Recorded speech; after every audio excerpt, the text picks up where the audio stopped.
Let's go right now to Dr. Ahluwalia is here, and he's with Lisa Breck, who needs a lot of treatment. What are you doing this morning? There could be any number of things that he could be helping me with, but we're talking about brain injuries, right? Yes. And actually symptoms of memory loss, the inability to concentrate, and then changes in personality, just some of the things that happen. And we're talking a lot about this with the football, right? Yes, and the kids who are getting hit, or the big athletes getting hit. So the big thing we're talking about is called chronic traumatic encephalopathy, right? So this is something that happens with mild concussive injury, mild brain injury, that perhaps we don't think is that significant, but over time it adds up and causes this disastrous disease called chronic traumatic encephalopathy.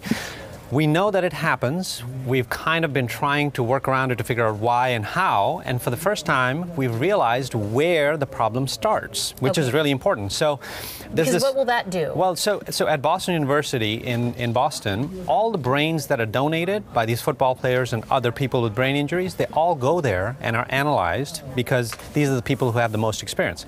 And so from there comes the study which tells us that the trauma starts in the frontal lobe, right, in front of the brain.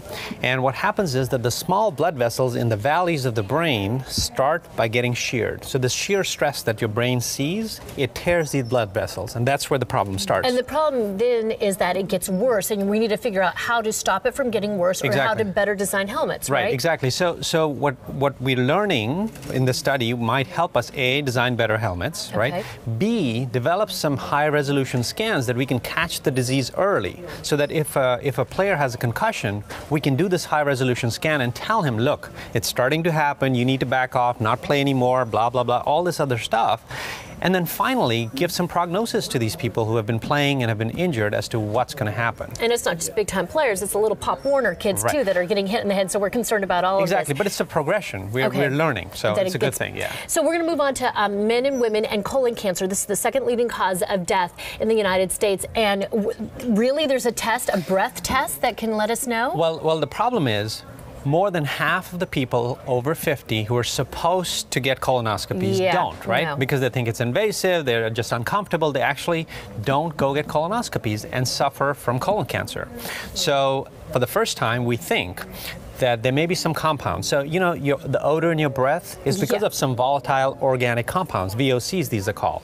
And these can be manifested in different disease processes. So when you have diabetes, you have like a sweeter breath. That's from these volatile compounds. But we think that cancer also has a chemical signal that may be manifested in these volatile compounds.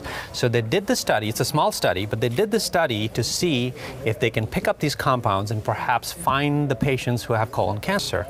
And this is something in the future that, you know, instead of CT scans and all this, maybe we'll just be... Instead of being less invasive. And Steve, it's not so crazy, not so far off, because, you know, they actually have dogs that can sniff out for lung cancer. Right. So they did a study where they were looking at lung cancer, and yes, perhaps dogs can. Wow. Okay. So, Dr. Ahluwalia, before we go, Roy is here. You know Roy. Yes.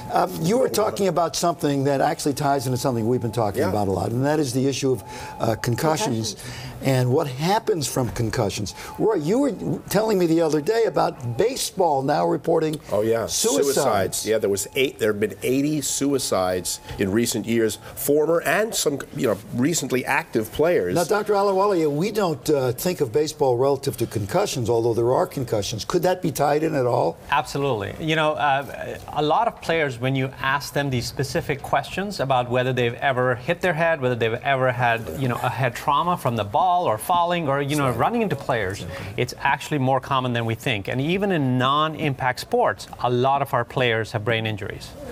All right, thank you. That's kind of what we think and what we feel. And yet, Roy, it goes against the very fabric of hit hard as you can.